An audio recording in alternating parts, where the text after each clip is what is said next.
Hello, my name is Joanne Zallen, and I'm Palestinian Christian.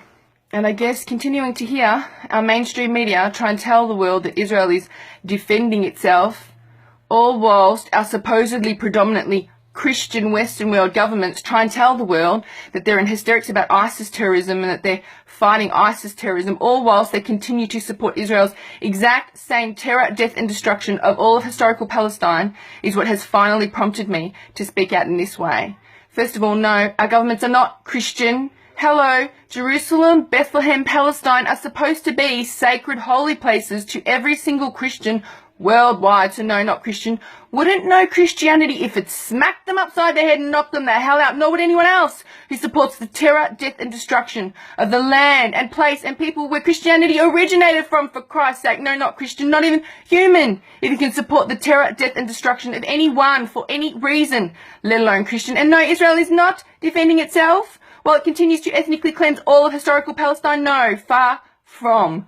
Growing up as a Palestinian Christian, the granddaughter and daughter of Palestinians who are victims of Israel's murderous expulsion of Palestinians, I grew up with the knowledge of how the State of Israel was created. And Israel was created from terrorism. Israel was literally born from terrorism and continues on in a system of terror, death and destruction. In fact, the world's first ever terrorist bombing attack was committed by Israeli Zionist terrorists on a crusade of Palestine, literally going through from village to village, mass murdering and massacring Palestinians. Palestinians who sought refuge in churches of all places were not even spared, were hunted down and massacred, which is the complete opposite of the cult whitewash version of history fed throughout the Western world. But outside of that initial history of the pain and suffering, I decided this year, 2015, to venture on over to Palestine, because I wanted to see for myself what's going on over there now, today. And sure enough, what I found was the exact same system of terror, cleanse and expel against all native Palestinians. So I guess I'm just wanting to highlight what are myths, what are facts, what is truth and what are lies. A lot of people falsely believe that what's going on in Palestine is a religious war. It's been going on forever and a day. No, this is Zionist cult propaganda. What a lot of people are not aware of is that native Palestinians consist of native Jews, Muslims and Christians, all of which have been persecuted and ethnically cleansed and sadly continue to be persecuted and ethnically cleansed. In fact, Jews who oppose the Zionist state are persecuted worse than anyone. So no, it's not a religious war. And here's another fun fact. Native Palestinian Jews, Muslims and Christians coexisted peacefully for century upon century prior to the creation of that terrorist, racist, genocidal ideology known today as Zionism, and that is responsible for the creation of that terrorist Jewish caliphate, aka fake Jewish state. Now when I say fake Jewish state, I say that because the religion of Judaism forbids the creation of any Jewish state. So it goes against the religion of Judaism.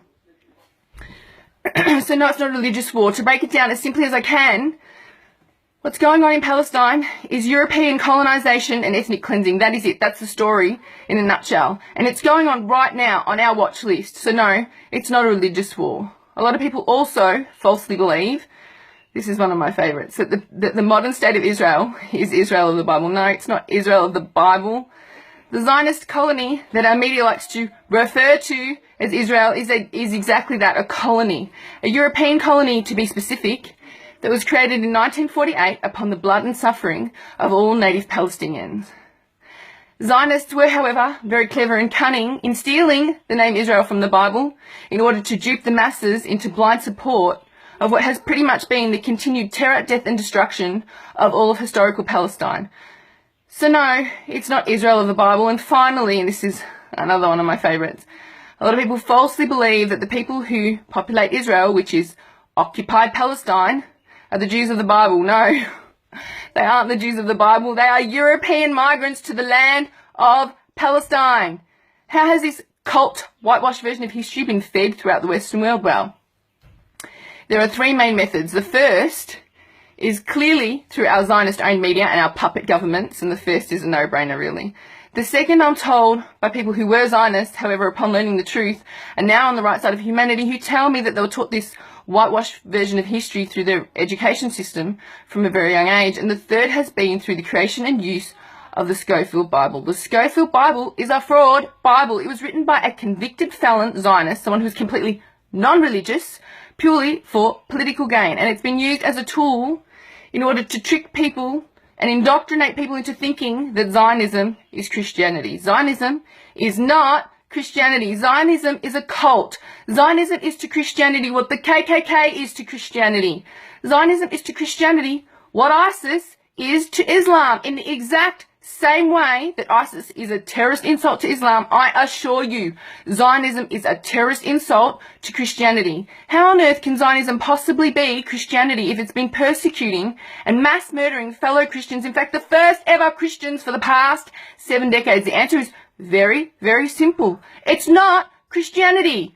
Past that, what everyone needs to learn and understand before there will ever be a true peace for both people is what is at the root cause of the cycle of violence, and that is that Israel continues to ethnically cleanse Palestine, and in defiance of 77 international human rights laws, Israel continues to illegally occupy Palestine with their military.